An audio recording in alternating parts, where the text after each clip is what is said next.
Hello students, welcome to the second part of JEE Advanced PYQ of Rotational Mechanics, जिसमें कि हम अब देखेंगे आगे के क्वेश्चंस जो हमने पिछले सेशन में देखे, उसके आगे और वैरायटी ऑफ क्वेश्चंस हम देखेंगे कि किस तरीके के क्वेश्चन हमसे पूछे गए जेईई एडवांस में। तो चलिए आगे बढ़ते हैं। हमारे सामने पहला सवाल है। इस क्वेश्चन के अंदर हमको दिया हुआ एक व्हील है, ये व्हील आप यहाँ देख सकते हैं।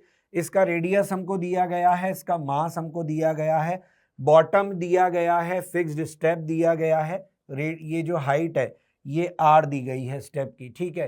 कांस्टेंट फोर्स हम लगा रहे हैं सरफेस ऑफ द व्हील पे ताकि ये क्लाइंब कर जाए। हमें कहा गया है टॉर्क टाउ जो है वो about an axis normal to the plane of paper passing through point Q. तो बच्चों ये बात इंपॉर्टेंट है कि यहाँ पे जो हमारी एक्सिस है उसके लिए हम बात कर रहे हैं। तो हमसे पूछा गया है कि इनमें से कौन सा ऑप्शन जो है वो सही होगा। तो वन बाय वन हम इन ऑप्शंस को डिस्कस कर लेते हैं। सबसे पहले हमें कहा गया है ए पार्ट में फोर्स को हमने अप्लाई करा है normal to the circumference at the point X, ठीक है। तो हमें जो क्वेश्चन में कहा गया है ये हमारा व्हील है, ठीक है, और ये हमारा पॉइंट एक्स है जहां से हम फोर्स एफ लगा रहे हैं, ठीक।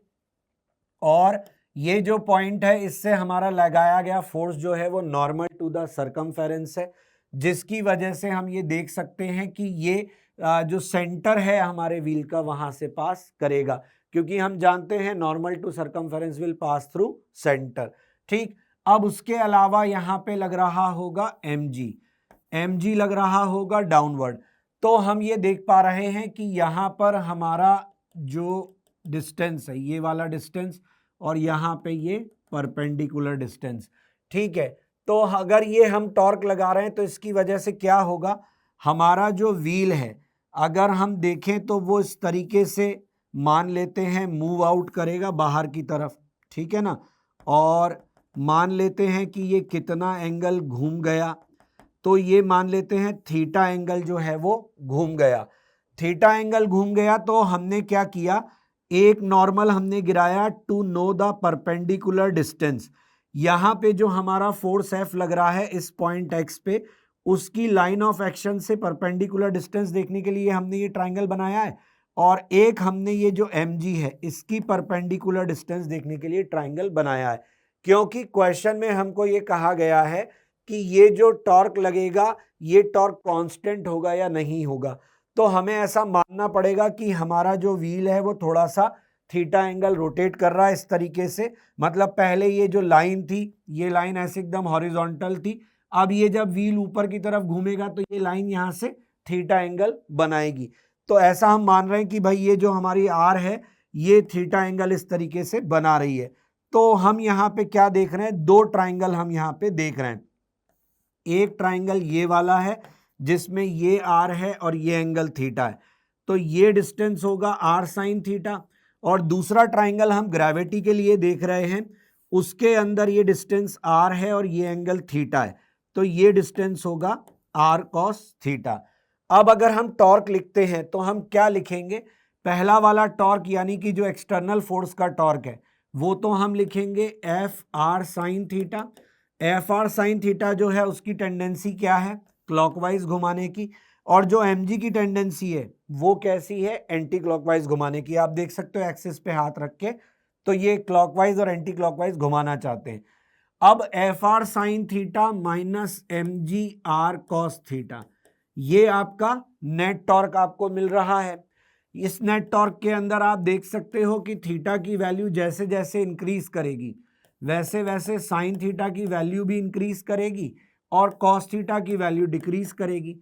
तो इस हिसाब से आपके इस टॉर्क की वैल्यू क्या आपको कांस्टेंट नजर आ रही है, तो जवाब है नहीं। अगर नहीं नजर आ रही है इसका मतलब ए ऑप्शन क्या हो गया, रॉन्ग, ठीक है।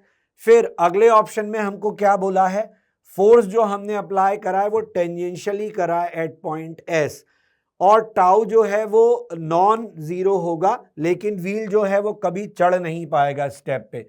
तो इस सिचुएशन को भी हम देख लेते हैं कि ये हमारा जो व्हील है इस तरीके से दिया हुआ है, ये डिस्टेंस हमको आर दिया हुआ है, यहां पे बोल रहे हैं कि हम फोर्स लगा रहे हैं, तो इसका डिस्टेंस हो गया परपेंडिकुलर डिस्टेंस, यहां से कितना आर, तो एक्सटर्नल फोर्स का टॉर्क हो गया Fr, mg नीचे लग रहा है तो mg का टॉर्क हो गया mgr। इन दोनों में से अगर Fr की वैल्यू mgr से बड़ी हो जाए तो मुझे बताओ क्या ये जो फोर्स का टॉर्क है ये इस व्हील को नहीं घुमा पाएगा? तो जवाब है घुमा पाएगा।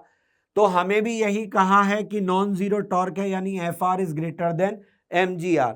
इस वक्त क्या है कि हम ये मान लेते हैं कि बस ये चढ़ने वाला है, तो कांटेक्ट यहां से छूट गया, यहां रह गया, तो नॉर्मल का टॉर्क लेने की जरूरत नहीं क्योंकि वो एक्सेस से जीरो हो रहा होगा।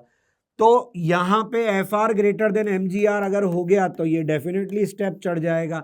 यानी अगर हम एक ऐसा फोर्स लगाएं जो कि mg से बड़ा हो तो उस केस में S पर लगाए गए फोर्स के लिए हमारा जो व्हील है वो आराम से स्टेप को चढ़ जाएगा, जबकि बी ऑप्शन कह रहा है कि ऐसा नहीं होगा। तो इस हिसाब से बी ऑप्शन भी क्या हुआ? गलत हुआ। अब आते हैं सी ऑप्शन पे। सी ऑप्शन क्या कह रहा है? फोर्स अप्लाई करा है normal to the circumference at point P. तो बताइए टाउ का क्या होगा? फोर्स अप्लाई करा है normal to the circumference at point P, ये रहा पॉइंट पी। यहां से अगर हमने फोर्स ऐसे पार कर नॉर्मल लगाया है यानी सेंटर से पास होगा, अगर ये सेंटर से पास होगा तो इसका टॉर्क तो वैसे ही क्या हो गया? जीरो, क्योंकि ये दूसरे एंड पे इस एक्सिस से भी पास होता नजर आएगा। mg लग रहा है नीचे और इस वक्त नॉर्मल मिल रहा है आपको इस पॉइंट से, तो mg और नॉर्मल के टॉर्क भी आपस में एक दूसरे को क्या करते हुए नजर आ रहे हैं? दिख रहा है ना आपको? mg और नॉर्मल के टॉर्क इक्वल एंड ऑपोजिट हो जाएंगे और इसके कारण कोई टॉर्क होगा नहीं भाई, उठने की कोई टेंडेंसी नहीं हुई, इसलिए नॉर्मल अभी बरकरार है। अदरवाइज जैसे ही ये उठने लगता नॉर्मल हमको एक्सिस से मिलने लग जाता, लेकिन यहाँ पे जो सिचुएशन है उसमें इसकी उठने की कोई इच्छा ही नजर नहीं आ रही, क्योंकि हमने फोर्स ही ऐसा लगाया है कि वो पॉइंट Q से पास कर रहा है। तो ऐसे केस में क्या होगा कि हमारा नेट टॉर्क जो है, सभी के टॉर्क आपस में क्या हो गए? कैंसिल आउट हो गए, तो हमारा नेट टॉर्क क्या आया? जीरो। तो सी ऑप्शन क्या कह रहा है कि हमें नेट टॉर्क जीरो मिलेगा। ये बात हमको सही नजर आ रही है। डी ऑप्शन में क्या बोला है? अगर यही फोर्स हम टेंजेंशियली लगाते तो जो टाउ है वो डिक्रीज करता कंटिन्यूअसली। ये भी हम देख लेते हैं कि अगर हमारा ये जो पॉइंट पी पे टॉर्क लग रहा है, फोर्स लग रहा है, इसको हम टेंजेंशियली लगाते यानी कितनी डिस्टेंस पे लगाते? 2r डिस्टेंस पे लगाते। डेफिनेटली अब इस एक्सटर्नल फोर्स के टॉर्क की वजह से बॉडी जो है, व्हील जो है, वो कुछ ना कुछ घूमेगा तो आपके पॉइंट P का जो फोर्स है वो इस तरीके से है, परपेंडिकुलर डिस्टेंस तो वही वाली है, mg सेंटर पे लग रहा होगा और हमारा जो एंगल है वो हमारा व्हील कितना घूम चुका है? थीटा। तो अब अगर मैं टॉर्क लिखूंगा तो मैं क्या लिखूंगा? In this situation external force का टॉर्क तो F इंटू 2r ही रहेगा, है ना। लेकिन ये जो mg है इसके टॉर्क में हमको नजर आ रहा है कि पहले r था, अब क्या रह गया? r cos theta. हम देख सकते हैं कि थीटा का वैल्यू बढ़ेगा तो cos थीटा का वैल्यू कंटिन्यूअसली कम होगा। cos थीटा का वैल्यू कंटिन्यूअसली कम होगा तो ये टर्म कम होगी, यानी टॉर्क का वैल्यू हमारा यहाँ पे डिक्रीज होता हुआ दिख रहा है या इंक्रीज होता हुआ दिख रहा है? तो हमको बोला था कि डिक्रीज होगा, जबकि हम उल्टा देख रहे हैं, यानी डी ऑप्शन भी क्या हो गया? रॉन्ग। इसका मतलब इस क्वेश्चन का आंसर क्या होना चाहिए? सी। समझ में आया आपको कि किस तरीके से हमने ये क्वेश्चन किया? क्लैरिटी है? इस क्वेश्चन में आपके लिए बेसिकली जो इंपॉर्टेंट था, वैसे तो ये r क्रॉस f का सिंपल क्वेश्चन है, लेकिन r क्रॉस f के साथ में जो r परपेंडिकुलर f हम पढ़ते हैं या f परपेंडिकुलर r पढ़ते हैं, वैसे तो बेसिकली हमने r परपेंडिकुलर f को ही यहाँ पे यूज किया है, और r परपेंडिकुलर f को हमने यूज कैसे किया है? अलग अलग सिचुएशन में लगा के। वहीं से हमको इंसाइट मिल रहा है कि थीटा का क्या रोल है, वहीं से हमको मालूम पड़ रहा है कि टॉर्क कांस्टेंट रहेगा या नहीं रहेगा। तो बहुत ही बढ़िया तरीके से एक बहुत ही आसान कंसेप्ट के ऊपर एक थोड़ा सा ट्रिकी क्वेश्चन बना दिया, और क्योंकि यहाँ पे सारे ऑप्शन जो थे वो आपको सॉल्व करने पड़े तो डेफिनेटली ये आसान क्वेश्चन तो नहीं ही था, क्योंकि हर बार पोजीशन भी बदल रही थी। चलिए, तो इसके बाद बढ़ते हैं हम आगे। इस क्वेश्चन में हमको दिया हुआ है कि ये हमारा एक ऐसे सर्कुलर रिंग, यहाँ पे आप देख सकते हैं ये आपका सर्कुलर रिंग है, इसको आप अपने फिंगर के एज के अबाउट ऐसे घुमा रहे हैं। तो आपने देखा होगा कि हम फिंगर के एज के अबाउट ऐसे कई बार छल्ला लेके उंगली में घुमाते हैं, ये वही कहानी है। अब जब हम इसको ऐसे घुमा रहे हैं तो एक्चुअली क्या हो रहा है कि हमारा ये जो फिंगर है ये जेई के अनुसार कॉनिकल शेप में घूम रहा है, ठीक है। और आपका ये जो कॉनिकल शेप है इसका रेडियस यहाँ पे दिया गया है कि भाई ये आर रेडियस का सर्कल बना रही है आपकी उंगली, ठीक है ना। और इसके अबाउट आपकी जो फिंगर है वो घूम रही है। बाकी इंफॉर्मेशन दी गई है कि फिंगर जो है वो रोटेट कर रहा है ओमेगा नॉट से, तो फिंगर के रोटेशन की एंगुलर वेलोसिटी दी हुई है। क्वेश्चन में कहा है कि जो रिंग है वो रोल कर रही है बिना स्लिपिंग के, ये भी बात ध्यान देने वाली है। और आपका जो पॉइंट ऑफ कांटेक्ट है, मतलब इनर रिम जो है आपकी रिंग की, वो हमेशा रिंग के टच में, मतलब रिंग की जो इनर रिम है वो फिंगर के टच में है। तो फ्रिक्शन भी यहां दिया हुआ है, तो देख लेते हैं इसका आगे क्या यूज आएगा। फिलहाल इस पैराग्राफ में हमें जो क्वेश्चन पूछे गए थे वो क्या थे। तो पहला क्वेश्चन था कि total kinetic energy of the ring बताएं।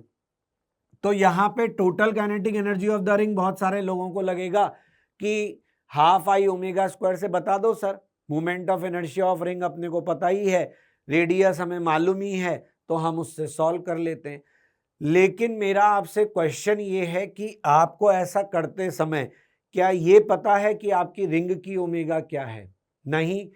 अगर आपके पास रिंग की ओमेगा नहीं है तो अगर आप सोच रहे हो कि ओमेगा नॉट रिंग की ओमेगा है, तो सवाल ध्यान से दोबारा पढ़ो। क्वेश्चन में फिंगर की angular velocity omega not the गई थी, रिंग की एंगुलर वेलोसिटी ओमेगा नॉट नहीं दी गई थी। तो यहाँ पे आपकी फिंगर जो है वो ओमेगा नॉट से घूम रही है, रिंग की एंगुलर वेलोसिटी आपको निकालनी पड़ेगी। उसको निकालने के लिए हमें जो डायग्राम दिया गया है हम जरा उस पर नजर डालें। हमारा ये जो रिंग है वो ऐसे दिया गया है और यहां हमारा पॉइंट ऑफ कांटेक्ट है, ठीक है। फिर क्या होगा, इसके बाद ये 90 डिग्री घूम जाएगी। अगर ये 90 डिग्री घूम जाएगी तो रिंग इस कंडीशन में आ जाएगी, यानी हमारा जो फिंगर है उसका सर्कल इस कंडीशन में आ जाएगा, हाँ या ना। आपकी रिंग ने कितना टाइम ट्रेवल किया, अगर ये एंगुलर वेलोसिटी कांस्टेंट से घूम रही है तो t/4 टाइम हुआ होगा इसको घूमते हुए।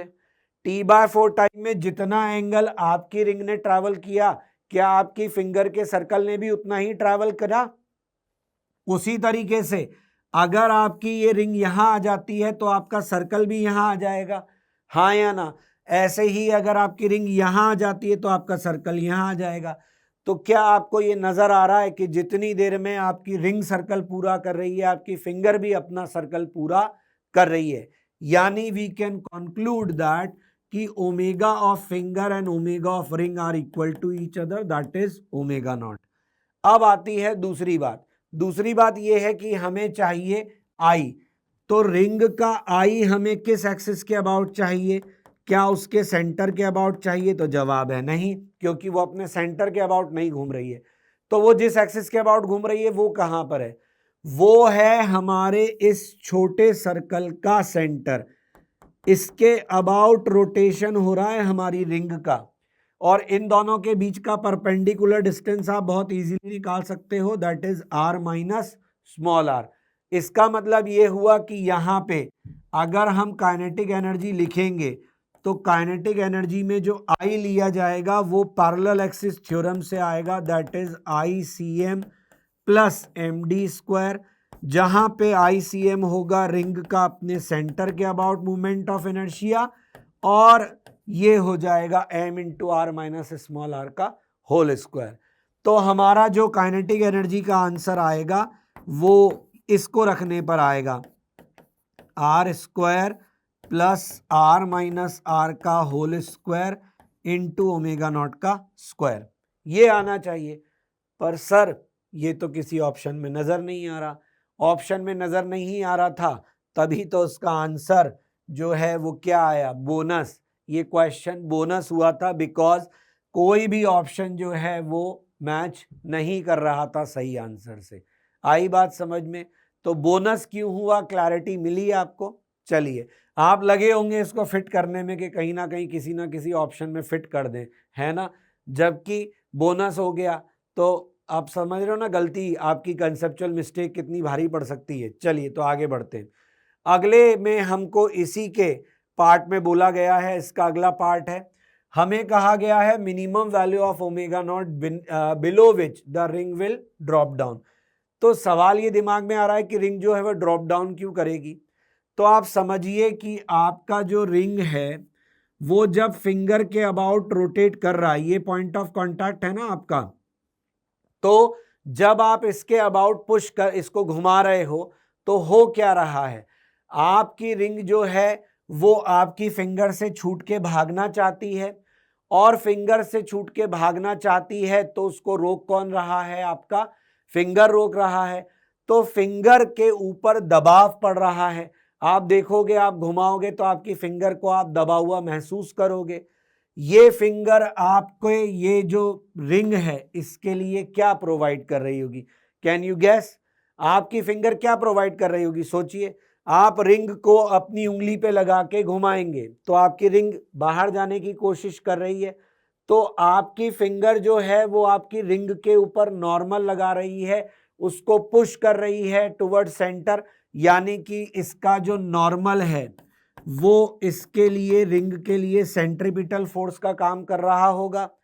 क्योंकि हमने अभी देखा कि एक सर्कल में घूम रही है और ये सेंटर है, सेंटर से डिस्टेंस कितना है हमारी रिंग के सेंटर का, क्योंकि इस एक्सिस के अबाउट घूम रही है ना। तो आपकी रिंग और आपकी फिंगर के बीच में जो नॉर्मल लग रहा है वही नॉर्मल आपकी फिंगर को क्या प्रोवाइड कर रहा है, वो आपकी फिंगर को सेंट्रीपिटल फोर्स प्रोवाइड कर रहा है। वही है जो उसको, क्योंकि आपकी फिंगर भगाना, आपकी रिंग भागना चाहती है बाहर, और रिंग आपकी फिंगर उसको धक्का दे रही है रिंग को किधर की तरफ, अंदर की तरफ। ये जो धक्का इसको मिल रहा है अंदर की तरफ, इसी की वजह से तो आपको सेंटर की तरफ फोर्स मिल रहा है आपके रिंग के सेंटर ऑफ मास को। तो आपके सेंटर ऑफ मास को रिंग के ये सेंट्रीपिटल फोर्स प्रोवाइड हो रहा है। ये बात समझ में आ गई। जिस सर्कल में ये घूम रहा है उसकी रेडियस हमको मालूम है r-r, जिस एंगुलर वेलोसिटी से ये घूम रहा है उसकी वैल्यू हमको मालूम है ओमेगा नॉट। ठीक है, तो mr ओमेगा स्क्वायर से सिंपली हमने नॉर्मल लिख दिया क्योंकि ये सेंट्रीपिटल फोर्स प्रोवाइड कर रही है। अब यहां पे फ्रिक्शन का क्या रोल है, तो जब आप इसको ऐसे घुमा रहे होगे तो आपको नहीं लगता कि रिंग के ऊपर mg लग रहा होगा। मैं बार बार इसको स्मॉल लिख देता हूं, कैपिटल दिया हुआ है, mg लग रहा होगा, और ये mg किधर लग रहा होगा, डाउनवर्ड डायरेक्शन में लग रहा होगा। डाउनवर्ड डायरेक्शन में अगर रिंग पर mg लग रहा है तो रिंग नीचे क्यों नहीं जा रही, सोच के बताओ जरा। रिंग नीचे इसलिए नहीं जा रही क्योंकि आपकी फिंगर के ऊपर ये जो आपको नॉर्मल मिला है और फ्रिक्शन कोफिशिएंट म्यू दिया है, अगर मैं centre of mass of ring की बात करूं तो इसके पास एक सेंट्रीपिटल फोर्स है N, इसके पास नीचे की तरफ फोर्स है mg, और इसी पर मैं लगा देता हूं फ्रिक्शन फोर्स जो कि इसके वेट को बैलेंस करेगा। तो ये फ्रिक्शन फोर्स है जो इसके mg को क्या कर रहा है, बैलेंस कर रहा है। फ्रिक्शन की मैक्सिमम वैल्यू क्या होती है, ऑब्वियसली स्टैटिक फ्रिक्शन है क्योंकि स्लिप नहीं कर रही। स्टैटिक फ्रिक्शन की मैक्सिमम वैल्यू क्या होती है, म्यू एन। नॉर्मल जो है वो किस पे डिपेंड कर रहा है, ओमेगा नॉट पे। सारी कहानी समझ में आ रही है आपको कि कनेक्शन क्या है चीजों का। तो होगा क्या, अगर आप इसको धीरे धीरे घुमाना शुरू करोगे तो ओमेगा नॉट कम होने लगेगा, ओमेगा नॉट कम होने लगेगा तो नॉर्मल कम होने लगेगा, नॉर्मल कम होने लगेगा तो फ्रिक्शन की लिमिटिंग वैल्यू कम होने लगेगी। तो होते होते एक ऐसा ओमेगा आएगा जिस पर कि बैलेंस करने के लिए पूरे के पूरे फ्रिक्शन को ही लगना पड़ जाएगा। Getting it. तो उस केस में नॉर्मल हो जाएगा mg बाय म्यू। तो this is our equation 1, this is our equation 2। Now we can equate them. तो mg by mu is equal to m r minus small r omega naught का square. m से m काट देंगे तो omega naught का value हमको क्या मिल जाएगा, g by mu into r minus small r। तो ये हमारे किसी ऑप्शन में है क्या, अंडर रूट जी म्यू, तो ये बी ऑप्शन में नजर आ रहा है आई थिंक। तो इसका आंसर क्या हो जाना चाहिए, आंसर हो जाना चाहिए बी। क्लियर हुआ सब लोगों को? तो ये हमारे इस क्वेश्चन के अंदर हमें करना था। देखने में क्वेश्चन बहुत टफ था, लेकिन जैसे जैसे हम क्वेश्चन में जैसा क्वेश्चन बोल रहा है वैसा वैसा डायग्राम बनाते गए तो देखो क्वेश्चन कितना आसान हो गया। कॉम्प्रीहेंशन में ऐसे सवाल जनरली कम मिलते हैं जिनमें दो सेपरेट क्वेश्चन पूछे जाएं। पैराग्राफ जो होते हैं जनरली एक दूसरे से इंटरकनेक्टेड होते हैं। पहला पार्ट सॉल्व करने के बाद दूसरा पार्ट सॉल्व करना आसान हो जाता है, लेकिन नुकसान ये होता है कि पहला पार्ट ही सॉल्व नहीं हुआ तो दूसरा पार्ट आप सॉल्व ही नहीं कर पाओगे इंटरकनेक्टेड पार्ट्स में। लेकिन इस क्वेश्चन में अच्छी बात ये थी कि टफ जरूर था लेकिन दोनों पार्ट सेपरेट थे। तो मान लो आपको एक पार्ट कोई नहीं चमका तो दूसरा पार्ट तो आप फिर भी चमका सकते हो, पर सवाल ये है कि इनडायरेक्टली कनेक्शन तो हमें दिख रहा है, तो पहले पार्ट के बिना दूसरा पार्ट सही में हो सकता था कि आप ऐसे ही कह रहे हो सर। तो ये सोचो आप। चलिए ये आया समझ में, बढ़ते हैं अगले सवाल की तरफ।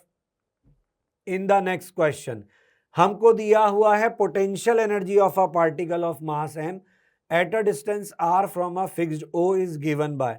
जनरली हम u सिंबल यूज करते हैं पोटेंशियल एनर्जी के लिए, पर यहां जेई ने v सिंबल यूज किया है। v हम पोटेंशियल के लिए यूज करते हैं ना। k पॉजिटिव कांस्टेंट है, एप्रोप्रिएट डायमेंशन है, पार्टिकल मूव कर रहा है ना circular orbit of radius r। ठीक है, particle circular orbit of radius r में घूम रहा है। v is the speed of the particle, ये भी हमको दिया। अब देखिए ये बड़ा v है ये छोटा v है, दो बराबर v नहीं है। l जो है वो magnitude of its angular momentum है अबाउट o।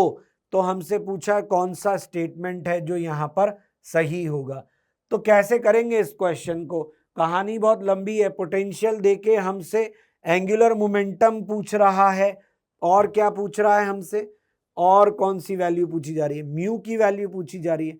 कैसे सॉल्व करेंगे, कुछ समझ में आ रहा है?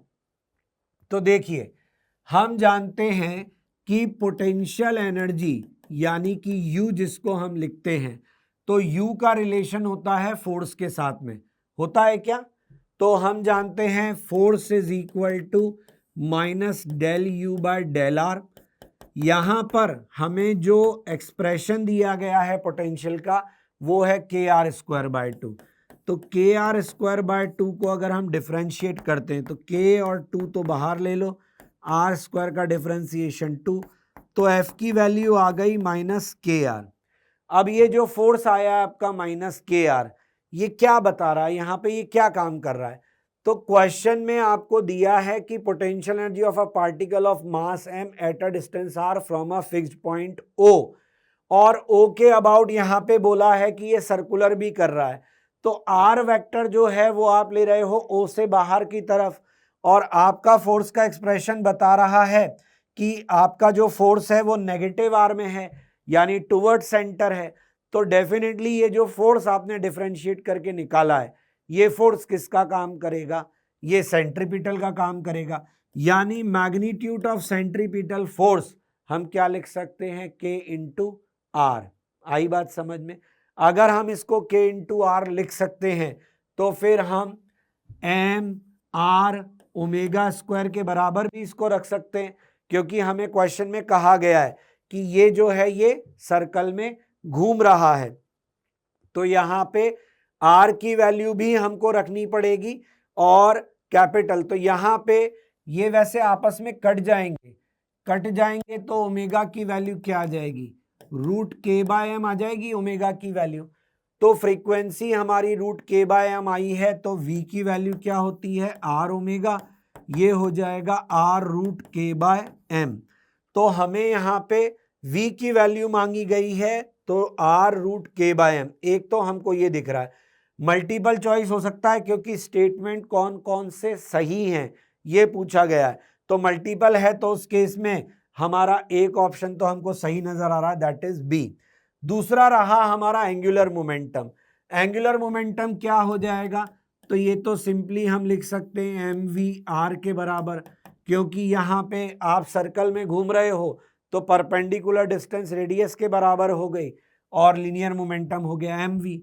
वी की वैल्यू जो हमने निकाली है उसी को हम यहाँ पे रख देते हैं, तो हमको ये मिल जाएगा एम आर स्क्वायर रूट के बाय एम। तो ये हमारे किसी ऑप्शन में गिवन है क्या? एम आर स्क्वायर रूट के बाय एम। यहाँ पे m अंदर भेजेंगे, ओके, m अंदर भेज देंगे तो ये हो जाएगा r square under root M K. जब कई बार ऑप्शंस के हिसाब से भी अपने आंसर को हमको मॉडिफाई करना पड़ता है। तो बी सी सही है क्योंकि सी ऑप्शन भी यही है, यही हमने निकाला है अंडर रूट एम के और बाहर आर स्क्वायर। तो एक तो बी हमने पहले वो देख लिया था कि सही है, और फिर अगला ऑप्शन कौन सा सही हो गया, सी। आया समझ में? तो ये हुआ हमारा एक और क्वेश्चन। चलिए आगे बढ़ते हैं। बीसी हो गए। इस क्वेश्चन में हमको क्या दिया गया है?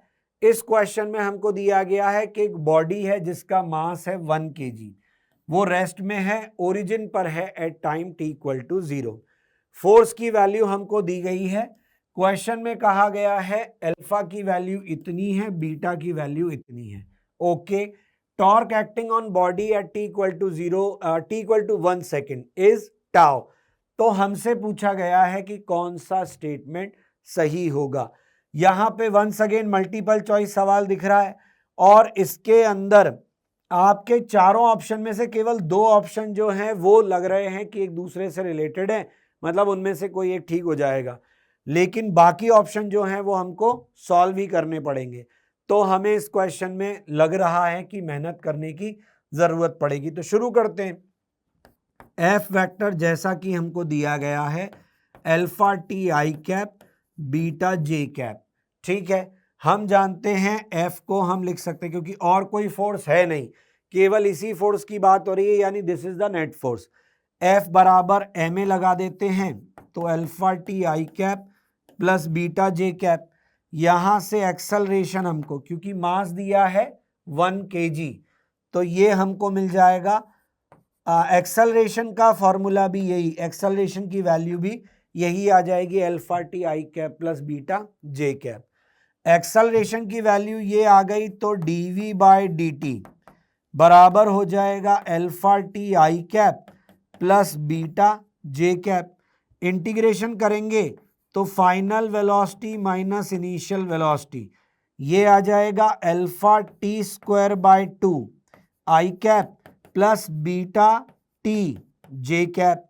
यहां पर क्वेश्चन में दिया है कि इनिशियली रेस्ट में है, यानी u इक्वल टू 0, तो फिर ये केवल वेलोसिटी एट टाइम t रह गई।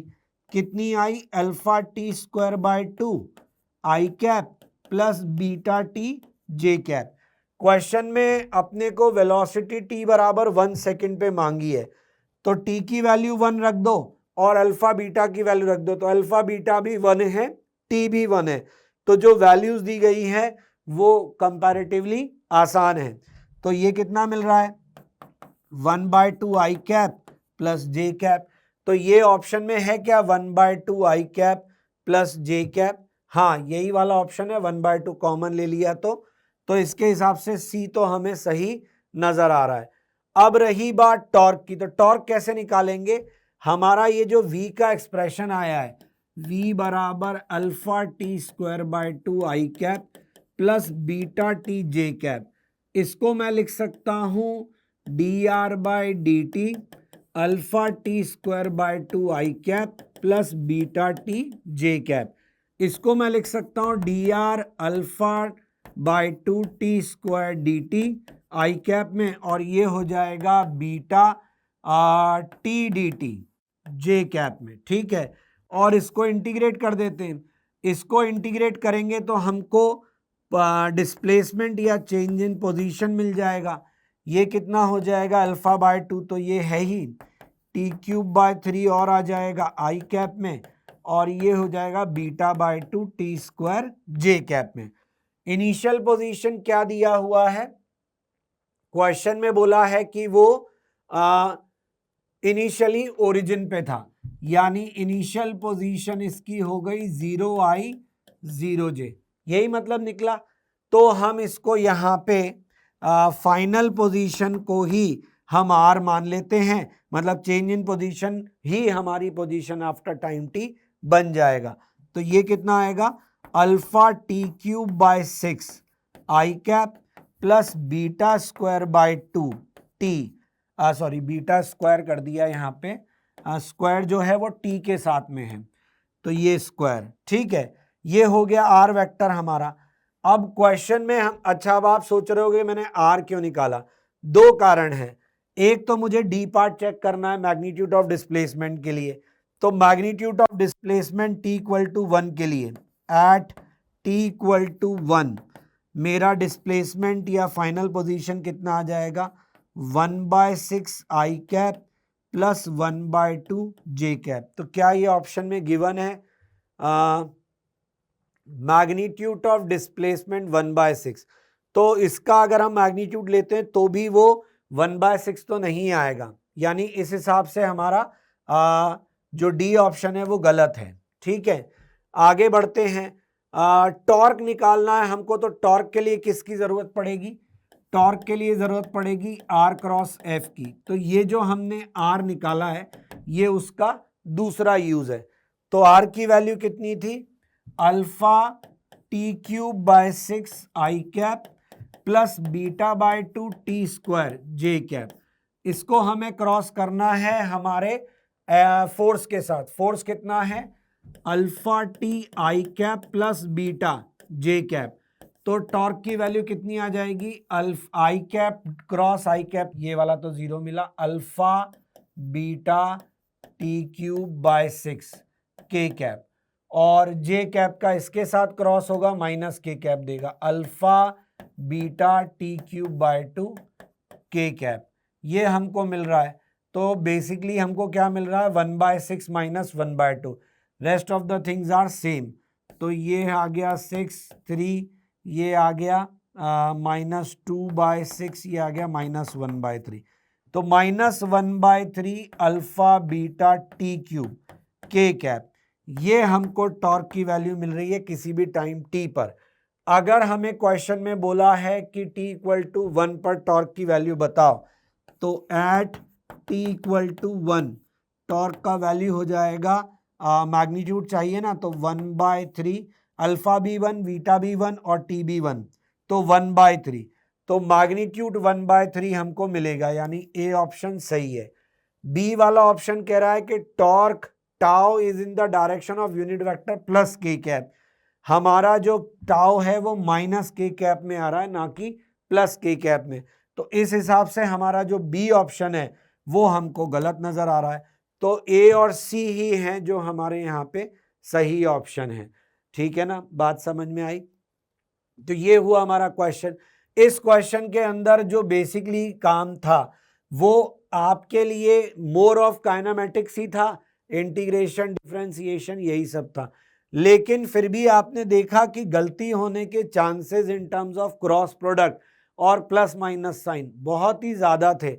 मतलब ये जो बी ऑप्शन है ये इन सब में मेरे को सबसे ट्रिकी लगा, क्योंकि गलती से भी हम प्लस माइनस की भूल कर बैठे तो आप समझिए कि आपका जो है सवाल गलत हो जाएगा। तो ऐसे सवालों में आसान होने पर you should slow down and check the options very accurately कि भाई बिल्कुल सही सही आने चाहिए। जल्दबाजी में क्या करते हैं हम के क्वेश्चन आसान देख के नेगेटिव कर बैठते हैं, तो उसके आसान होने का फायदा थोड़ा ना मिला आपको, उसके आसान होने का आपको नुकसान मिला। चलिए तो आगे बढ़ते हैं। आगे हमें रिंग दिया है, डिस्क दिया है, इनिशियली एट रेस्ट दिए हैं side by side at the top of an incline. मतलब आपके एक ही इसके ऊपर इंक्लाइन के आपका रिंग भी है और आपका डिस्क भी है, दोनों साइड बाय साइड है। ये एंगल बना रही है यहाँ पे 60 डिग्री। अब ये रोल करना शुरू करते हैं without slipping along the shortest path. तो क्वेश्चन में कहा है टाइम डिफरेंस इतना होगा, हाइट बताना है हमको कि ये कितना होगा इसका। ठीक है, ये हमारा क्वेश्चन है। तो हम कैसे करेंगे इस क्वेश्चन को, देखिए यहां पर ये जो इंक्लाइन के अलोंग मोशन होता है इसके लिए फॉर्मूला पढ़ते हैं हम क्लास में, acceleration is equal to G sine theta 1 plus K square bar R square. याद आया आप लोगों को? ये फॉर्मूला इसलिए पढ़ाया जाता है आप लोगों को, इसको जब हम कराते हैं तो बच्चों का ये होता है डाउट कि भाई सर हम इसको याद रखें क्या, हम इसको पेपर में डिराइव भी कर लेंगे। लेकिन आप देखिए अगर आपको ये फॉर्मूला याद है तो इसकी मदद से इस क्वेश्चन को करने में आपको एक एवरेज स्टूडेंट के मुकाबले कम टाइम लगेगा। तो एक्सेलरेशन हमें अगर हम पता है कि अलोंग द इंक्लाइन रोलिंग का ये होता है रिजिड बॉडी केस में, तो अब हमारा काम रह गया रिंग और डिस्क के लिए ये के और आर का वैल्यू निकालना। रिंग के लिए एम आर स्क्वायर बराबर एम के स्क्वायर हो जाएगा, डिस्क के लिए एम आर स्क्वायर बाय 2 बराबर एम के स्क्वायर हो जाएगा। यहाँ पे हमको K square by R square की वैल्यू 1 मिल जाएगी, यहाँ पे K square by R square की वैल्यू हाफ मिल जाएगी। इस बेस पे acceleration of ring G sine theta by 2 और साइन 60 हम रखते हैं तो ये g√3/4। ऐसे ही एक्सेलरेशन ऑफ डिस्क हम लिखते हैं तो G sine theta 1 + 1/2 will be 1 + 1/2 will be 3/2, 3 नीचे 2 ऊपर, ये हो जाएगा 2g/3। साइन 30 का वैल्यू होता है √3/2। तो एक्सेलरेशन ऑफ डिस्क हमको कितना मिल रहा है, तो ये हमको मिल रहा है g/√3 आई थिंक, क्योंकि साइन 30 का वैल्यू हुआ, साइन 60 का वैल्यू हुआ √3/2, तो ये 2 से 2 कैंसिल हो गया, g√3/3, तो ये g√3 मिल गया।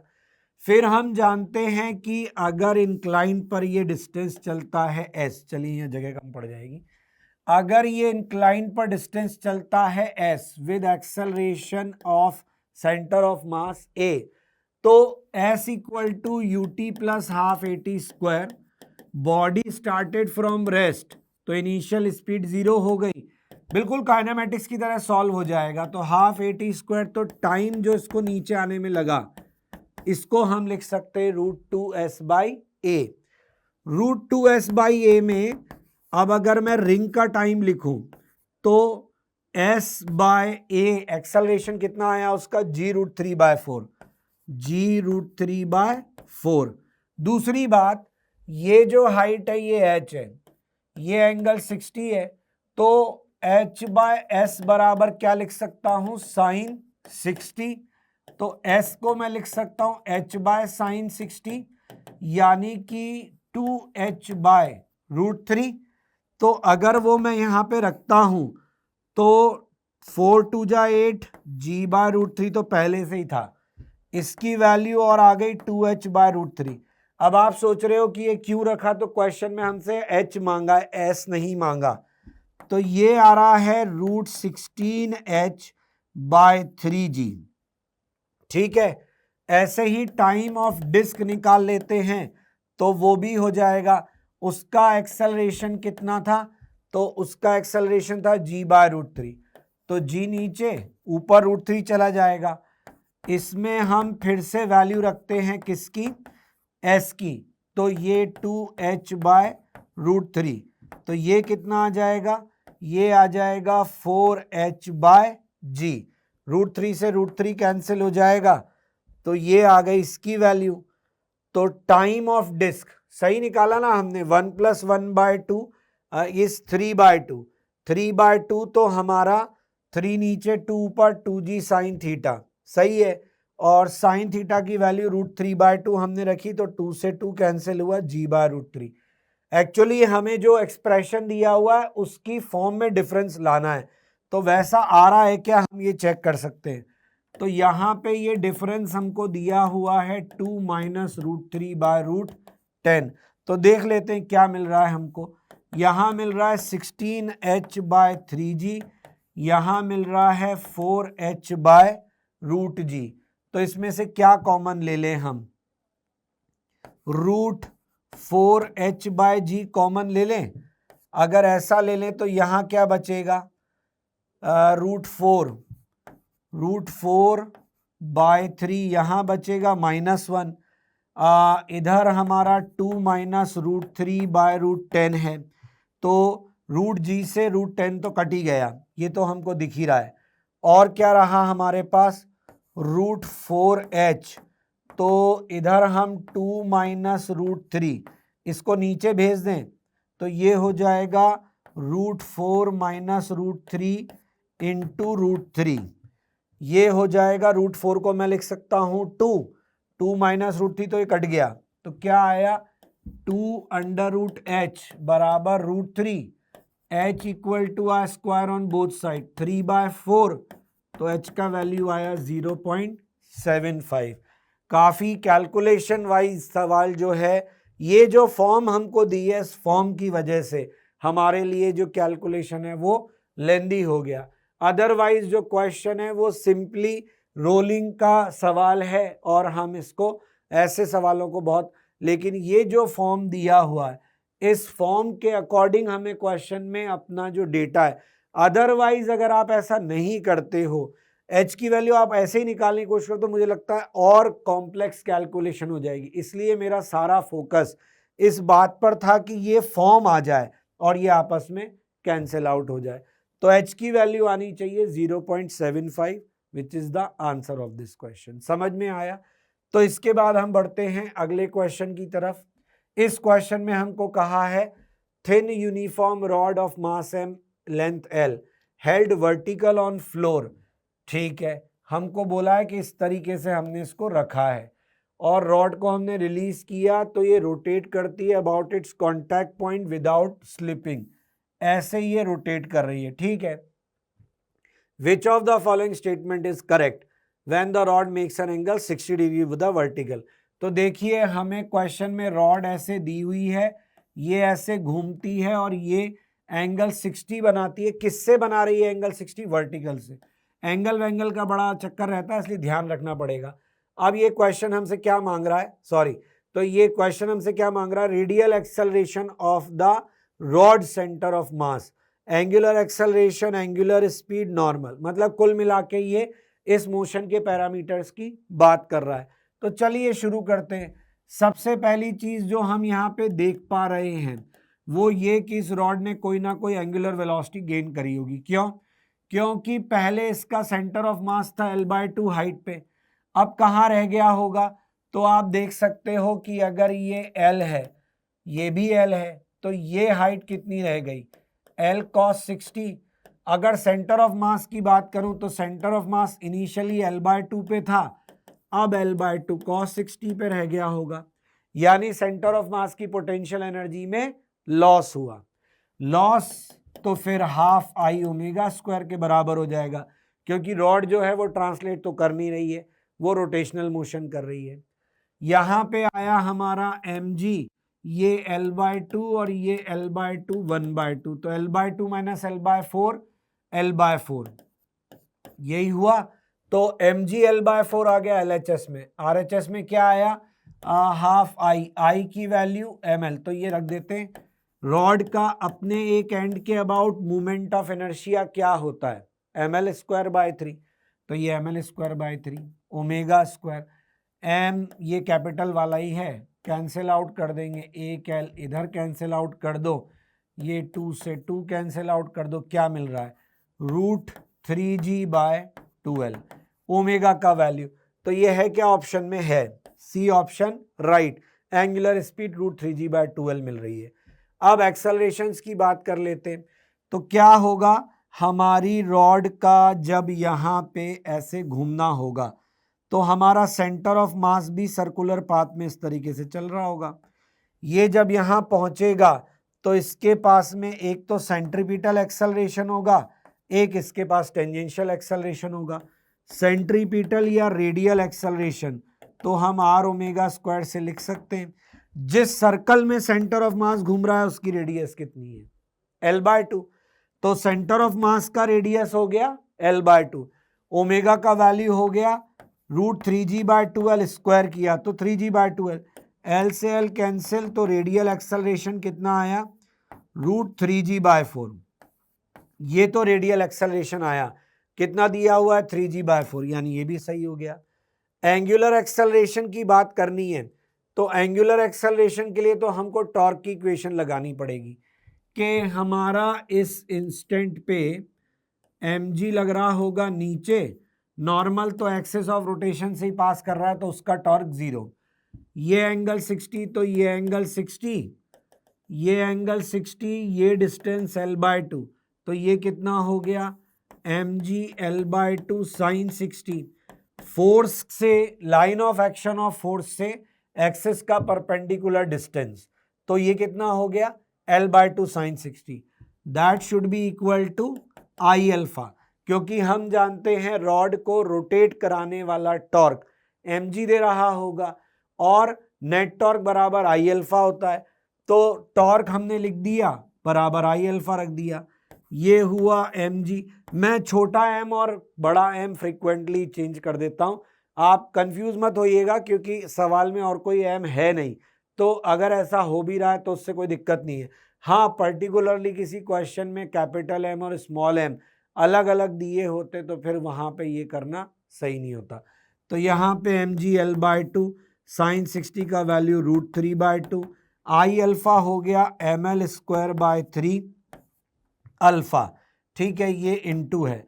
तो एक तो L से L उड़ गया, M से M उड़ गया और हमें क्या मिल रहा है, अल्फा का वैल्यू मिल रहा है 3√3/3√3g/4l। This is the value of alpha. अगर ये अल्फा का वैल्यू है तो टेंजेंशियल एक्सेलरेशन होगा R alpha. Once again centre of mass जिस सर्कल में घूम रहा है उसका रेडियस है L/2, तो अल्फा है 3√3g/4l। L से L कैंसिल हो गया, तो A टेंजेंशियल आना चाहिए 3√3g/8। तो हमें कौन कौन से ऑप्शन दिए गए हैं, एंगुलर एक्सेलरेशन 2g/l, तो एंगुलर एक्सेलरेशन 2g/l तो नहीं आ रहा, ये गलत है। फिर बाकी एंगुलर एक्सेलरेशन ये टेंजेंशियल है ही नहीं। Normal reaction force from the floor, normal reaction, अब हमने यहाँ पे नेट टॉर्क की इक्वेशन तो लगा दी, हमें क्वेश्चन में नेट टॉर्क की इक्वेशन में तो नॉर्मल का रोल ही नहीं मिला, तो नॉर्मल का रोल तो खत्म, लेकिन डी ऑप्शन के लिए हमको नॉर्मल चाहिए। अब उसको कैसे सॉल्व करेंगे, तो ऐसे सॉल्व करेंगे कि हमने देखा कि हमारे सेंटर ऑफ मास के पास दो एक्सेलरेशन है, एक है रेडियल और एक है टेंजेंशियल, और ये एंगल है 60 तो ये एंगल है 60 और ये 30 ये 60, ऐसा ही अरेंजमेंट होगा। तो हम अगर सेंटर ऑफ मास को देखें तो उस पर हमको mg नीचे लगता दिखेगा और नॉर्मल ऊपर लगता दिखेगा।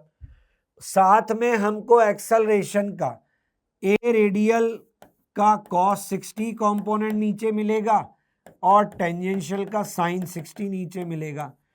ये दोनों एक्सेलरेशन डाउनवर्ड डायरेक्शन में, तो अगर मैं वर्टिकल में लगा दूं F नेट बराबर ma, तो नीचे mg ऊपर नॉर्मल और नेट डाउनवर्ड एक्सेलरेशन कितना है, तो ये है a radial cos 60 plus a tangential sin 60। यहां पे नॉर्मल की value mg minus m into a radial की वैल्यू कितनी थी, हमने देखा था रेडियल एक्सेलरेशन 3g/4, तो 3g/4 ये हुआ, cos 60 हुआ 1/2, ठीक, प्लस a टेंजेंशियल का वैल्यू, तो a टेंजेंशियल हमने पिछले पार्ट में निकाला 3√3g/8, 3√3g/8 और sin 60 हुआ √3/2, तो ये कितना आ गया, ये आया mg माइनस m इंटू ये हुआ 3g/8 और इधर कितना आया, तो √3 3 जा 9 9g/ और ये 8 2 जा 16, तो मुझे लग रहा है 3g/8 इसमें से कॉमन आ रहा है और ये 1 + 3 क्या बन रहा है, 1 + 3/2 बन रहा है शायद, इधर से 3g/8 कॉमन ले लिया तो इधर 3 इधर 2, तो 1 + 3/2 हो गया 5/2, तो 5/2 ये आया, तो ये कितना हुआ 15/16, 1 माइनस ये हुआ, तो ये हुआ mg/16, तो mg/16 नॉर्मल का वैल्यू हमको मिल रहा है, नॉर्मल का वैल्यू mg/16 आ रहा है इसको सॉल्व करने पे, तो डी ऑप्शन भी हमारा सही हो गया। तो क्वेश्चन के अंदर हमारे को बहुत ट्रिकी कुछ करना नहीं था, लेकिन क्वेश्चन के अंदर आप देख सकते हो, एक तो ये चीज जो आपने रेडियल और टेंजेंशियल वाली देखी, which is very important. D part is very good, है ना, क्योंकि उसमें आपको ये ध्यान रखना पड़ेगा कि आपका रेडियल और टेंजेंशियल जो है वो डाउनवर्ड डायरेक्शन में एक्सेलरेशन ऐड करेगा। दूसरी चीज आपको यहाँ पे जो ध्यान देनी है वो सेंटर ऑफ मास पे जब हम एनर्जी कंजर्वेशन लगा रहे हैं तो लोग ये सोचते हैं कि रॉड का लेंथ L, तो सेंटर ऑफ मास जो है उसके हिसाब से लॉस इन पोटेंशियल लिखा जा रहा है, तो उसकी हाइट से चलना पड़ेगा L/2 से। समझ में आया? तो लेंदी क्वेश्चन था लेकिन क्वेश्चन का आंसर हमारा सही आया। समझ में आया? चलिए आगे बढ़ते हैं। इस क्वेश्चन में हमको कहा है एक फुटबॉल है, उसका रेडियस है R, उसको हमने एक होल में रखा है जिसका इस तरीके से आपको दिया हुआ है, कैप्ट हॉरिजॉन्टली, लेकिन डायग्राम कुछ और कह रहा है। तो पहले हम हॉरिजॉन्टल सिचुएशन अज्यूम करते हैं। हॉरिजॉन्टल सिचुएशन जो है वो कुछ ऐसी है ना। ये बीच का गैप मैंने दिखा दिया, बेसिकली ये बीच का गैप है नहीं, गैप की जगह पे यहाँ पे बस आपको ऐसे करके दे दिया है, ठीक है ना, ये दे दिया है ऐसे, और ये जो आपकी डिस्टेंस है ये 2r दी गई है, ठीक है। अब आपको कहा जा रहा है कि आप इसको टेढ़ा कर रहे हो, तो देखो अभी क्या होगा, mg जो है वो नीचे लग रहा है। अगर आप इसको रोटेट करोगे, जैसे सपोज करो कि आप इसको ऐसी सिचुएशन में ले गए, तो इसमें आपका जो mg है उसका टॉर्क आपकी एक्सिस के अबाउट, अब आपका जो पॉइंट है जिसके आप अबाउट होल को मतलब इस यहां घुमा रहे हो, यहां है आपकी एक्सिस, बेसिकली इस एक्सिस के अबाउट घुमा रहे हो, तो आपका जो mg है उसका अभी आपको कोई टॉर्क मिल रहा है। शुरू में आपका mg जो है वो r डिस्टेंस दूर था, अब ऑब्वियसली आपने कुछ एंगल घुमा दिया तो ये r से कम हो गया। जैसे जैसे अब, लेकिन आप एक चीज देखो, आप इसको ऐसे कर रहे हो यानी यू वांट दिस थिंग, ये आपका डिजायर्ड एक्शन है जो आप चाह रहे हो, लेकिन mg का टॉर्क जो इस एक्सिस के अबाउट लग रहा है वो कैसा है, mg का टॉर्क ऐसे लग रहा है, यानी mg इसको वापस लाने वाला टॉर्क है। तो ये mg इसको वापस लाने वाला टॉर्क है, तो mg ही है जो आपके प्लानिंग पे पानी फेर रहा है। लेकिन आपने क्या करा कि इसको इतना ज्यादा इंक्लाइन कर दिया कि mg जो है वो आपका इसी जगह से पास होने लग गया। कहां से? आपके इस पॉइंट से, एक्सिस से, जहां पे आप इसको टॉपल करना चाहते हो, लुढ़काना चाहते हो। अगर mg यहां से पास कर गया तो देखो पहले mg का टॉर्क कम होने लगा, कम होते होते आपने उसको ऑलमोस्ट यहां पे क्या कर दिया, 0। अब अगर इसको आपने हल्का सा भी टिल्ट किया तो ये बॉल लुढ़क जाएगी, क्योंकि इसको रोकने वाला कोई नहीं है। तो इस सिचुएशन में आपको निकालना है कि ये थीटा कितना होगा, तो ये थीटा, ये 90, तो ये 90 माइनस थीटा, ये 90 माइनस थीटा, तो ये थीटा। तो बेसिकली आपका ये जो ट्राइंगल है, इस ट्राइंगल के अंदर ये एंगल है आपका थीटा, और ये आपकी डिस्टेंस है स्मॉल r, क्योंकि ये 2r डिस्टेंस है, और ये हो गई आपकी रेडियस। तो आप देख सकते हो यहां पे r upon capital R equal to what, angle समझ में आ गए, that will be equal to sine theta. तो अपने से क्वेश्चन में क्या पूछा गया था, अपने से पूछा गया था मैक्सिमम वैल्यू ऑफ थीटा। तो थीटा की मैक्सिमम वैल्यू कौन डिसाइड करेगा? थीटा की मैक्सिमम वैल्यू ये सिचुएशन डिसाइड करेगी। तो इसके हिसाब से sine theta should equal to r upon small r upon capital R, that is A option. तो क्या दिया हमको इसका आंसर, ए। समझ में आया सब लोगों को ये? चलते हैं टुवर्ड्स द नेक्स्ट क्वेश्चन। इस क्वेश्चन में हमको क्या दिया है, इस क्वेश्चन में हमको कहा स्मॉल रोलर यानी ये, और इसका डायमीटर दिया 20 सेंटीमीटर, एक्सेल का डायमीटर, एक्सेल है इसका ये पिंक वाला पार्ट, इसका डायमीटर जो है 10 सेंटीमीटर है, और हॉरिजॉन्टल फ्लोर पे है, एक मीटर स्केल को हमने पोजीशन किया है, ये जो आप व्हाइट लाइन देख रहे हैं this is the metre scale, और इसको हमने रखा है one edge of the scale on top of the axle, इस तरीके से रखा है। अब हम स्केल को पुश करते स्लोली एक्सेल पे, तो ये जो आपका स्केल है ये without slipping on the axle move करता है। और ये आप समझ सकते हो कि अगर ये विदाउट स्लिपिंग मूव करेगा एक्सेल पे, तो एक्सेल के घूमने के कारण जो व्हील है आपका, जो रोलर है वो भी चलेगा, तो रोलर भी रोलिंग स्टार्ट कर देता है ना, वो भी विदाउट स्लिपिंग चलता है। बोला है कि रोलर 50 सेंटीमीटर चलता है। अब जाके इतनी देर में हमको दूसरा डेटा मिला है, शुरू में पहली लाइन में मिला और लास्ट में सेकंड लाइन में मिला, मतलब सेकंड लास्ट लाइन में। तो हमसे पूछा है कि position of the scale will look like, position of scale कैसी होगी, मतलब इनमें से हमको कुछ बताना है कि कौन सी पोजीशन हमको लग रही है। तो क्या करेंगे हम इस क्वेश्चन में, इस क्वेश्चन के अंदर हम ये देखते हैं कि हमारा ये जो छोटा वाला पार्ट है यानी एक्सेल, इस एक्सेल पे हमने जो पुश किया है उसकी वजह से एक्सेल का सेंटर चलेगा और ये घूमेगा ओमेगा से, है ना, ये घूमेगा ओमेगा से। तो हमारा जो रोलर है उसकी स्लिपिंग के लिए, उसकी रोलिंग के लिए क्या जरूरी है कि उसका VCM बराबर हो किसके, आर ओमेगा के। तो VCM should equal to R omega, VCM should equal to R omega. तो हमें यहां से ओमेगा का वैल्यू मिला VCM बाय आर, मिल गया। अब हम आते हैं एक्सेल के ऊपर। एक्सेल जो है उसका यहां स्केल रखा हुआ है, अगर सेंटर VCM से चल रहा है और एक्सेल ओमेगा से घूम रही है, ये रेडियस छोटी आर मान लो, क्योंकि जो रोलर है उसकी रेडियस हमने कैपिटल आर मानी है, तो इसकी छोटी मान लो स्मॉल आर। तो ये जो पॉइंट है इसके पास ट्रांसलेटरी मोशन के कारण कितनी वेलोसिटी होगी, VCM आगे की तरफ। दूसरा, इस रोटेशन की वजह से भी इसके पास वेलोसिटी होगी आर ओमेगा, है ना। तो जो स्केल है उसका displacement VCM plus R omega के हिसाब से होगा टी टाइम में, यही मतलब हुआ। और हमने अभी देखा कि ओमेगा का वैल्यू है VCM बाय आर, तो वो हम यहां रख देते हैं इंटू टी। इसमें से VCM कॉमन ले लेते हैं, तो VCM इंटू टी, यहां रह गया 1 plus R by capital are.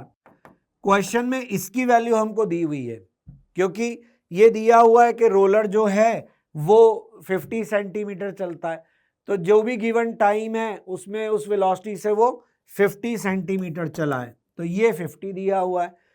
इसके साथ हमको ये भी दिया हुआ है कि R is equal to 2R, क्योंकि डायमीटर भी एक दूसरे के डबल ऐसे दिए हुए हैं, तो यहां से हम निकाल सकते हैं R बाय कैपिटल R कितना हो जाएगा 1/2, तो ये 1 प्लस 1/2, तो ये कितना होगा 3/2, ये हो जाएगा 25, तो ये होना चाहिए 75 सेंटीमीटर। यानी कि आपका जो स्केल है वो 75 सेंटीमीटर मूव करना चाहिए अगर आपका रोलर जो है वो 50 सेंटीमीटर मूव करता है।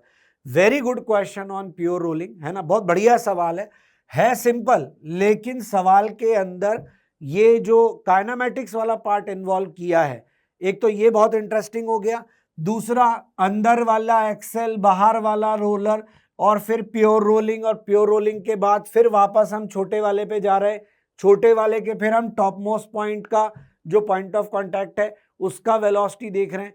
तो ये जो बार बार हमारे स्टेप्स चेंज हो रहे हैं, इन सबको मिला के क्वेश्चन डेफिनेटली अच्छा बन गया। तो यहाँ पे हमको दिया हुआ है इनमें से कौन सा 75 सेंटीमीटर वाला, यही है, तो यही हमारा आंसर होना चाहिए, बी ऑप्शन। आया समझ में सब लोगों को, ठीक है, आगे बढ़ते हैं। अगले क्वेश्चन में हमको क्या बोला है, uniform metre scale horizontally on your extended index finger, ठीक है, with the left one at 0 centimeter, right one at 90 centimeter. When you attempt to move both the fingers slowly towards the center. अच्छा, ये बचपन में जब हम खेलते थे वैसा सवाल है कि अपनी दोनों फिंगर पे आपने स्केल टिकाया और अब आप फिंगर्स को चला रहे हो। तो क्वेश्चन ये बोल रहा है कि जब हम फिंगर्स को मूव करना शुरू करते हैं तो शुरुआत में केवल लेफ्ट फिंगर है जो स्लिप करती है, ठीक है, और राइट फिंगर जो है वो स्लिप नहीं करती। कुछ डिस्टेंस चलने के बाद जो लेफ्ट फिंगर है वो रुक जाती है और जो राइट वाली फिंगर है वो चलना शुरू कर देती है। अच्छा, तो बारी बारी से चला रहे हैं हम इनको। राइट फिंगर जो है वो XR पे रुक जाती है और वो कितने पे रुकी लेफ्ट वाली, ये नहीं दिया, ठीक है। XR का from the centre of the scale and the left one start slipping again. तो राइट फिंगर जो है वो XR from the centre 50 centimetre scale, left one start slipping again. फिर उसको हम चलाते हैं। This happens because of difference of frictional forces coefficient. तो वैल्यू ऑफ XR ये हमसे पूछा है कि कितना होगा। तो क्वेश्चन में बेसिकली जो हम समझ पा रहे हैं वो ऐसा है कि ये हमारा मीटर स्केल है। पहली फिंगर जो है हमारी लेफ्ट फिंगर वो यहाँ है और राइट फिंगर जो है हमारी वो यहाँ है। लेफ्ट फिंगर है x इक्वल टू 0 पे और राइट फिंगर है x इक्वल टू 90 पे। तो यहां से एक नॉर्मल लग रहा होगा, यहां से एक नॉर्मल लग रहा होगा। सेंटर ऑफ मास होगा बीच में, तो इधर से होगा 50 दूर और इधर से होगा 40 दूर। अब इसमें बोला ये नॉर्मल होंगे N1 और N2, ठीक है। अब इसने बोला कि हम अपनी फिंगर्स को मूव कराते हैं तो लेफ्ट वाली को हम चलाते हैं। तो मान लेते हैं कि लेफ्ट वाली को चलाने पर सेंटर से उसका जो डिस्टेंस है वो रह गया x1, ठीक है। अब क्या होगा, ये जब हम फिंगर मूव करा रहे होंगे तो इस पर लग रहा होगा काइनेटिक फ्रिक्शन क्योंकि स्लिप कर रही है। ये वाली फिंगर अपनी जगह पे स्टैग्नेंट है, इस पर लग रहा होगा F2 फ्रिक्शन। वो किधर लगेगा, इसके ऑपोजिट, क्योंकि इस पिक्चर में इसके अलावा और कोई फोर्सेस है नहीं हॉरिजॉन्टल में। तो ये बात पक्की है कि रॉड इधर, ये जो आपका स्केल है वो इधर से उधर ना जाए, इसके लिए ये दोनों की वैल्यू हमेशा बराबर आनी चाहिए। बिना इसके सवाल में आप कुछ नहीं कर पाओगे। तो आपका यहां पे ये दोनों फ्रिक्शन का वैल्यू बराबर आना जरूरी है। ये सबसे इंपॉर्टेंट बात समझ लो। अब होगा क्या कि जब आप मूव कराओगे, ये लिमिटिंग फ्रिक्शन है और जैसे जैसे आप मूव कराओगे आपके नॉर्मल की वैल्यू बढ़ती जाएगी, क्योंकि रोटेशनल इक्विलिब्रियम के लिए टॉर्क बराबर करने होंगे। डिस्टेंस कम हो रहा है तो नॉर्मल बढ़ेगा, नॉर्मल बढ़ेगा तो ये फ्रिक्शन जो है ये स्ट्रांग होने लगेगा, समझ रहे हो। फिर ये स्टैटिक पे पहुंच जाएगा। अब इसको चलाओगे, आप इसको चलाते हो तो पहले इस सिचुएशन को सॉल्व करते हैं जो अभी हमारे सामने के हमने इसको चलाया है। तो F1 बराबर F2 में ये काइनेटिक फ्रिक्शन, तो काइनेटिक फ्रिक्शन का कोफिशिएंट मुझे लगता है 0.32 है N1 और इसका जो है वो 0.4 है। आई थिंक मुझे आंसर सही वैल्यूज इसकी याद है। तो ये 0.4 N2, ठीक है ना। एक इक्वेशन हमारे पास ये बन गई। तो ये 32 हो गया, ये 40 हो गया, ये 10 हो गया, ये 8 हो गया, ये 4 हो गया, ये 5 हो गया। तो 4N1 बराबर 5N2 नजर आ रहा है मुझे, ठीक है। दूसरी चीज टॉर्क की, नेट टॉर्क बराबर होने चाहिए। तो N1 X1 should equal to N2 40, क्योंकि ये तो अपनी जगह से हिला नहीं है। यहां पे N1 बाय N2 ये आ गया 40 by X which is equal to 5 by 4। तो X1 की वैल्यू आ गई 160 बाय 5, दैट मेक्स इट 5 3 जा 15। X1 आ गया हमारा 32, यानी कि ये यहां पे पहुंच के रुक गया है। तो सेंटर ये रहा और N1 ये रहा और ये 32 है। अब इसकी बारी है खिसकाने की, इसको हमने खिसकाया तो मान लो ये कितनी दूर रह गया XR। अब ऑब्वियसली इधर रहा होगा स्टैटिक फ्रिक्शन, है ना। तो स्टैटिक फ्रिक्शन के लिए क्या लगाओगे, फ्रिक्शन फोर्सेस तो आपस में बराबर होने ही हैं। इसके लिए लगाएंगे 0.4 N1, इसके लिए लगाएंगे 0.3 N2। अब आप समझ जाना इस बात को कि नॉर्मल जो है वो चेंज हो गए हैं, है ना। अब मैं उनको सिंबल्स को नहीं छेड़ रहा हूं, कैलकुलेशन सेपरेट करिए तो आप समझ सकते हो। तो यहां पे क्या हुआ, अब ये तो अपनी जगह बना रहा, इसको हमने खिसकाया तो ये 0.4 ये आ गया, यानी अब की बार ये 40 ये 32 तो ये 5 और ये 4, ये हुआ 5n1 बराबर 4n2, एक इक्वेशन ये बन गया। दूसरा बन गया n1 इंटू 32 बराबर n2 इंटू XR, क्योंकि ये सारे टॉर्क में किसके अबाउट बराबर कर रहा हूं, सेंटर ऑफ मास के, समझ रहे हो ना। तो ये n1 32 बराबर n2 XR हो गया, n1 बाय n2 की वैल्यू हो गई XR अपॉन 32, XR अपॉन 32 हो गया 4/5, तो XR की वैल्यू हो गई 4 2 जा 8, 4 3 जा 12, 128/5, ये हो गया 5 2 जा 10, 28, 5 5 जा 25, 25.6 कुछ आ रही है, तो XR की वैल्यू आई 25.6।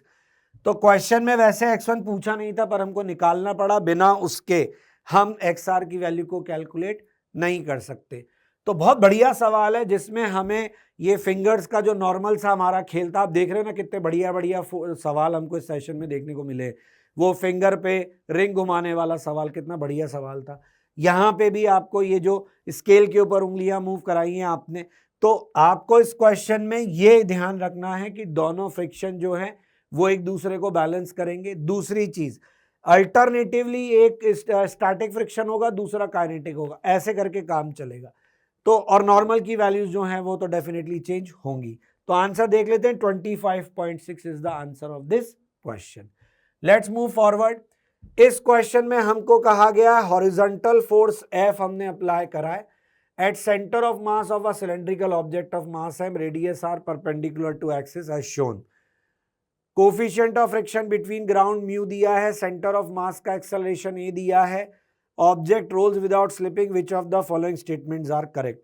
ये हमारे क्लास में जो हम समझाने की कोशिश करते हैं कि F कहाँ लगाया जाए कि प्योर रोलिंग हो जाए, फ्रिक्शन की जरूरत ना पड़े, वो वाले एग्जाम्पल्स जैसा क्वेश्चन है। इसमें बेसिकली आप जब यहां सेंटर पे फोर्स F लगाओगे तो इस फोर्स F की वजह से आपका सेंटर तो एक्सेलरेट हो जाएगा, लेकिन प्योर रोलिंग के लिए आपको चाहिए होगा पीछे की तरफ R alpha, so that A बराबर R अल्फा है।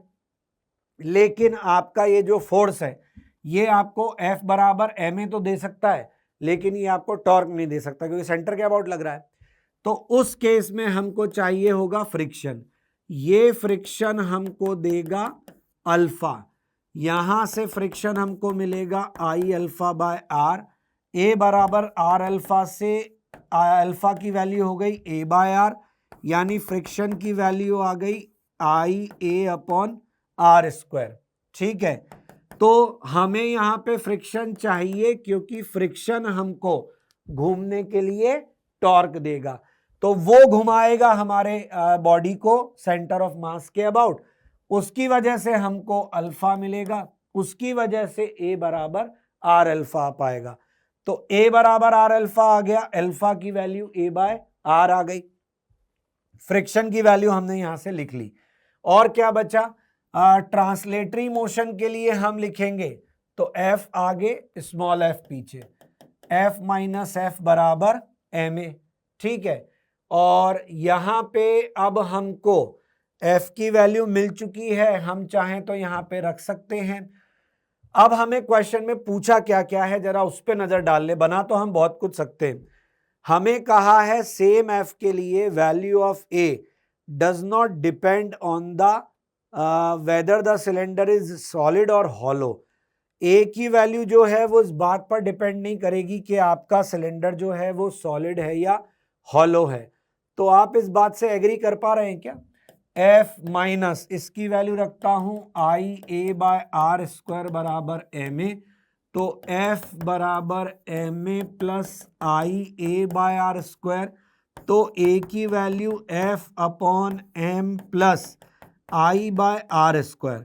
तो अगर आपका सिलेंडर हॉलो है तो उसका I अलग आएगा, और अगर सॉलिड है तो उसका I अलग आएगा। अलग अलग I के केस में एक्सेलरेशन अलग अलग आएगा, जबकि ये कह रहा है कि आपका F सेम रहता है, तो A के ऊपर कोई फर्क नहीं पड़ेगा, तो ये मुझे गलत लग रहा है। फिर दूसरे में बोला है कि सॉलिड सिलेंडर के लिए maximum possible value of A जो है वो 2 μg हो सकती है। Maximum possible value of A 2 mu G हो सकती है। ये कैसे निकाला? फ्रिक्शन की वैल्यू हमने निकाली आई ए बाय आर स्क्वायर, और हम जानते हैं कि फ्रिक्शन यहां पे जो लग रहा है स्टैटिक नेचर का है, उसकी वैल्यू किसी भी हालत में म्यू एम जी से ज्यादा नहीं होनी चाहिए। तो ए की value mu M G R square upon I से ज्यादा नहीं होनी चाहिए, यही मतलब हुआ। इसका मतलब mu M G R square, I की वैल्यू क्या लिखेंगे? अगर सॉलिड सिलेंडर है तो एम आर स्क्वायर बाय 2 ऊपर चला जाएगा, एम आर स्क्वायर, यानी एक्सेलरेशन की वैल्यू 2 म्यू जी है ना, इससे कम रहनी चाहिए। यानी मैक्सिमम एक्सेलरेशन कितना हो सकता है? 2 म्यू जी। इससे ज्यादा एक्सेलरेशन अगर आप लोगे तो आपका फ्रिक्शन जो है वो म्यू एम जी से ज्यादा की डिमांड करेगा, वो पॉसिबल नहीं है। तो ये ऑप्शन तो हमें सही लग रहा है कि सॉलिड सिलेंडर के लिए maximum possible value of A is 2 mu M G. फिर सी वाले में क्या बोला है? Magnitude of friction force on the object due to ground is always mu M G. नहीं, फ्रिक्शन फोर्स हमेशा म्यू एम जी थोड़ा ना, अभी हमने निकाला I A by R square, गलत है ये। फिर डी में बोल रहा है for a thin walled hollow cylinder A बराबर एफ बाय 2m। ये चेक कर लेते, ए बराबर F bye 2m। Hollow cylinder है तो ये m, और हॉलो सिलेंडर का moment of inertia M R square, तो यहां आर स्क्वायर से आर स्क्वायर कट गया, तो एफ बाय 2m सही है ये। तो डी ऑप्शन भी सही हो गया। तो आंसर क्या है इसका? आंसर है बी डी। हमने क्या निकाला? B D. समझ में आया सब लोगों को? तो ये क्वेश्चन जो हमने क्लास में किए हैं उसी के ऊपर बेस्ड क्वेश्चन है, लेकिन इस क्वेश्चन के अंदर ये फ्रिक्शन की कंडीशन और ये चीजें जोड़ के थोड़ा सा बनाने के ऊपर, बहुत मुश्किल सवाल नहीं था। चलिए तो आगे बढ़ते हैं। अगले क्वेश्चन में हमको कहा है पार्टिकल का मास है इतना, रेस्ट कर रहा है एक्स वाई प्लेन में, पॉइंट दिया हुआ है -L -H, जहां पे L बराबर, तो ये जो अपने को बोल रहा है ना, पहले तो इसको देख लेते हैं। इनिशियल वेलोसिटी 0 है और initial position vector -10 i cap है ना, -10 i कैप और -j कैप। ये जो इसने दिया है हमको L और H, इसके चक्कर में हम गड़बड़ ना कर बैठे, तो -10 i कैप -j कैप, ये तो बेसिकली दिया है। पार्टिकल एक्सेलरेट करता है t=0 पे, कांस्टेंट एक्सेलरेशन दिया हुआ है 10, और ये एक्सेलरेशन किधर दिया हुआ है हमको? Along the positive x direction, यानी 10 i cap. Angular momentum torque with respect to origin in ऐसा यूनिट, L और टाउ से रिप्रेजेंट करना i j के, ये हो गया, ये हो गया। Particle arrives at the point this at time t = 2 second, यानी हमें final position at t = 2 second मांगी है। तो हम क्या करते हैं? s = ut + ½ at² लगा दें, final position minus initial position u0 ½ 10 i, t का वैल्यू 2, तो ये 4 हो गया, ये आ गया 20 i कैप, और r final minus r initial, तो r फाइनल का वैल्यू आ गया 20 i cap plus r initial, 20 i cap plus r initial कितना है? -10 i -j, ये हो गया 10 i -j फाइनल पोजीशन, तो 10 i -j, तो x = L, L = 10 सही है, h = 1 -1, तो 10, -1, यानी ये बात सही है। फिर टॉर्क के लिए बोला है कि इस पोजीशन पर जब पार्टिकल होगा, क्रॉस कर रहा होगा, तो टॉर्क होगा 2k cap. Torque 2k cap होगा, ये कैसे निकालेंगे? तो टॉर्क हमारा हो जाएगा r क्रॉस f, और f का वैल्यू हो जाएगा ma। हमें m की वैल्यू दी हुई है सवाल में 0.2, एक्सेलरेशन की वैल्यू हमको दी हुई है 10 i कैप, तो हमारा फोर्स हो गया 2 i कैप है, 2 i कैप हमारा फोर्स हो गया। और r की वैल्यू हमारे पास कितनी है? t = 2 सेकेंड पे 10 i कैप -j कैप, तो टॉर्क निकालेंगे तो ये हो जाएगा 10 आई cap minus J cap cross 2 I cap. तो आई कैप क्रॉस आई कैप तो 0 हो गया, ठीक है ना, minus J cap cross 2 I cap में कुछ मिलेगा। जे कैप क्रॉस आई कैप होता है माइनस के कैप, तो माइनस माइनस प्लस, तो 2 के कैप हमारा टॉर्क आएगा। तो कितना दिया हुआ है टॉर्क 2 के कैप, ये भी सही लग रहा है। एंगुलर मोमेंटम बराबर 4 के, इसी पोजीशन के लिए। तो एंगुलर मोमेंटम के लिए क्या चाहिए होगा हमको, एंगुलर मोमेंटम हो जाएगा आर क्रॉस पी, पी हो जाएगा एम इंटू वी। वी कहाँ से लाएंगे, तो हमारे पास अरे है ना v equal to U plus A T. तो इनिशियल वेलोसिटी 0 है, एक्सेलरेशन 2 आई कैप है, तो एक्सेलरेशन 10 आई कैप है, और टाइम कितना है ये 2 सेकेंड। तो 10 इंटू 2 20 आई कैप वेलोसिटी हो गई, और मास दिया हुआ है कितना 0.2, तो 0.2 20 इंटू 0.2 आई कैप, ये हो गया 4 आई कैप। बहुत कैलकुलेशन बहुत है, इसलिए गड़बड़ होने के चांसेस है, इसलिए ध्यान से करना पड़ेगा। तो ये आर कितना आया 10 आई कैप माइनस जे कैप क्रॉस 4 आई कैप। वंस अगेन ये हो गया 0 और ये हो गया प्लस का 4 के कैप। तो दिया है क्या, हाँ दिया है। वाह यार, इसमें तो सारे ऑप्शन मिल रहे हैं। फिर डी में बोल रहा है टाउ बराबर के कैप, जब ये पार्टिकल पास थ्रू करेगा पॉइंट x बराबर 0 y बराबर माइनस एच, तो ये हुआ 0 आई कैप, h की वैल्यू है 1 माइनस जे कैप, तो टाउ की वैल्यू 0 आई कैप माइनस जे कैप, और पास करेगा टॉर्क का वैल्यू। तो इस फाइनल पोजीशन के लिए हमको निकालना पड़ेगा टाइम कितना होगा। तो इस फाइनल पोजीशन के लिए पहले टाइम निकालेंगे, फिर हम निकाल पाएंगे फोर्स। नहीं, फोर्स तो हमारे पास एक्सेलरेशन कांस्टेंट है तो वही है, तो नहीं करना पड़ेगा। तो 0 आई कैप माइनस जे कैप, फोर्स का वैल्यू हमारा ये रहा 2 आई कैप, इसको हम करते हैं तो आई कैप क्रॉस आई कैप तो 0 हो गया, ये प्लस का 2 के कैप, तो हमारा टॉर्क जो है वो 2 के कैप आ रहा है। 2 के कैप आ रहा है, पर यहाँ पे के कैप दिया है, यानी कि डी ऑप्शन गलत होना चाहिए। तो क्या दिए थे आंसर, ए बी सी। तो ये हमारा आंसर हुआ इस क्वेश्चन का। क्लियर हुआ आप लोगों को, ठीक है, बढ़ते हैं आगे। तो ये रहा हमारा रोटेशनल मैकेनिक्स का आज का सेशन, जिसमें हमने बचे हुए भी अपने जो PYQs थे जेईई एडवांस के, जो रिवीजन पर्पस से हमारे लिए इंपॉर्टेंट थे, उन सभी को देखा। और मेरी तरफ से आपको मैसेज है कि work hard in silence, let success makes the noise. मतलब अपना काम शांति से करते रहें और अपनी सफलता को शोर मचाने दें।